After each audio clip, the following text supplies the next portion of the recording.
It's been a long time since I've collected cards, opened cards, played any sort of tabletop game. And if you got a good look at the thumbnail, and most likely a good look at the title, you understand what this video is about. Scalpers, okay? There are two types of people in this world. Obviously, those who scalp and those who don't scalp. And let me set the parameters for what I define as scalping. Scalping is collecting an unnecessarily large amount of anything, whether that be cards, like I aforementioned, concert tickets, event tickets, t-shirt merch, anything that is sellable and eventually worth value, and you buy a shit ton of it, you're a scalper in my eyes, and I officially hate you. So, why am I talking about scalpers? Because I just want to set a warning out there, like a Wild West wanted poster for any bounty hunters out there watching this video, because quite honestly, I would love them to actually be real. But if at any point the new Spider-Man magic cards get scalped, I will lose my cool and you'll see me fighting a scalper at your local Target. I will travel the country and hunt these Spider-Man scalpers down, because that is a pack that I am very dedicated towards getting. I want every card from the Spider-Man collection, and I'm being serious. Scalpers have ruined a beautiful hobby for a bunch of people who genuinely just want to go home at the end of the day and enjoy collecting cards or collecting shoes or collecting just whatever it may be. The fact that some of these packs are now going for 5, 6, 700, all the way up to some of them even being 11, 15, 1600. And even in the most extreme cases, we're looking at 2,000 plus for booster pack boxes. And I promise you now, scalpers better fix their way, or I'm going to become a John Wick and I'm going to personally hunt them down, interview them, and ask them what makes them tick, because a monster like that needs to be studied. I personally have a friend who I consider to be a scalper, and I tell him all the time, I'm like, bro, you only need one of everything. At the end of the day, if you don't get the card you want, then go get another one. And that's how I genuinely think we can fix. And I know that there's stores with a one limit purchase, and there's a lot of people cracking down on scalpers. But just for an example, I mean, I have a local scalper in my area who genuinely has employed his employees to leave on their lunch break and go buy cards. He pays them above MSRP, and he genuinely just sits on these cards.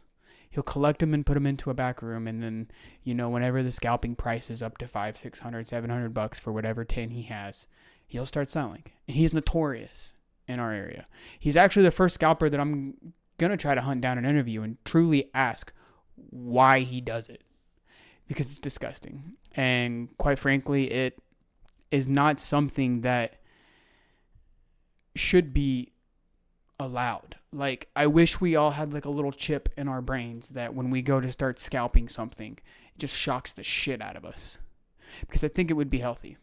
I think at the end of the day, if we remove scalpers, the influx of both new and returning tabletop games, especially now in the era that it's cool to be a nerd, it'll flourish and it'll blossom, and we will have new avenues of different players who truly enjoy the game. But the problem is when I walk into my local card shop and they're selling tens of booster packs for $1,100, it's like, I don't want to pay $100 per pack.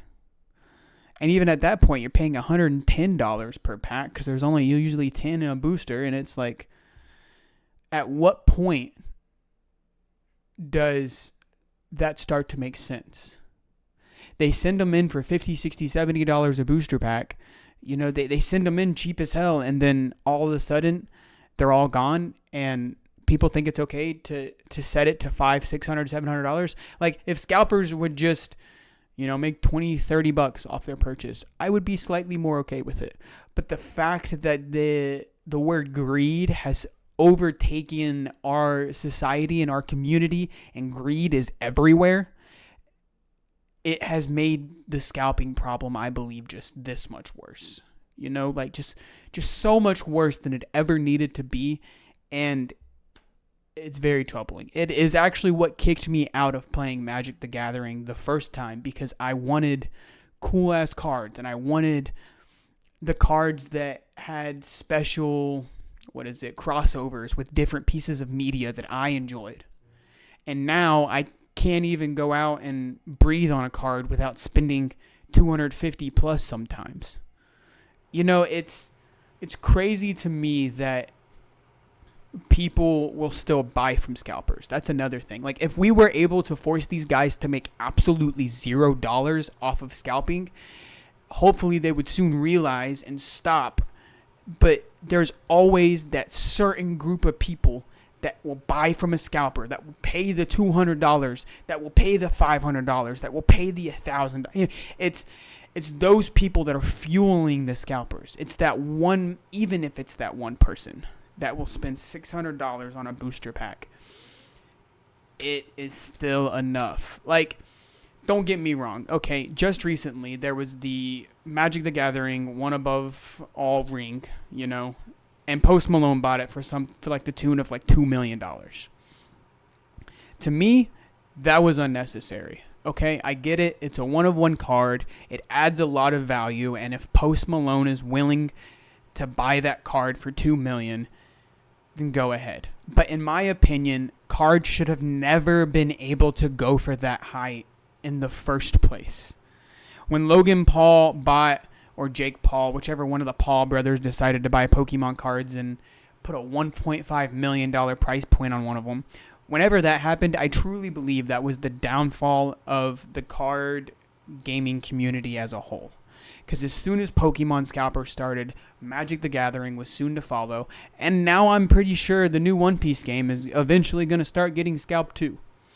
So it takes you a second to truly understand that scalpers do not care, because they're still making that money off that one person.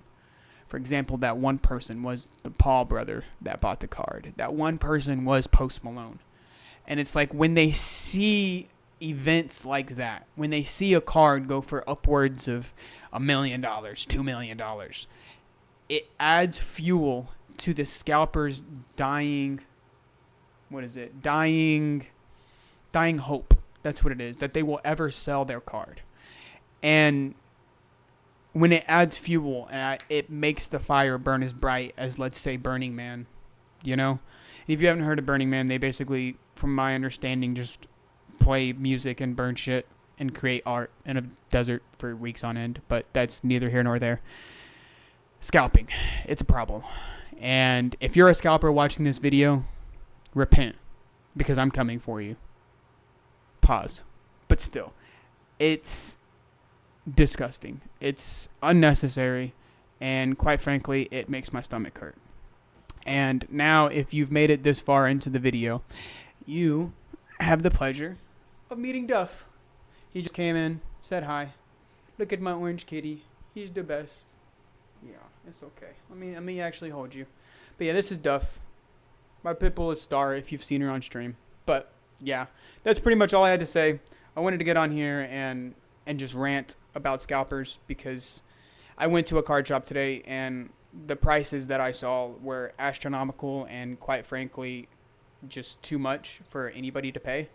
They were wanting upwards of like $300-$400 for some cards, and I get it, you know, PSA level 10 graded, but when did cardboard, when did paper, when did cardstock ever start getting worth thousands of dollars? I don't know. But that's pretty much all I have to say. Thank you for watching. You're the best. Like, subscribe, tune in for the next one. I'm not sure what it'll be about, but it'll be here. and so will you. This has been The Kevin Show. Adios.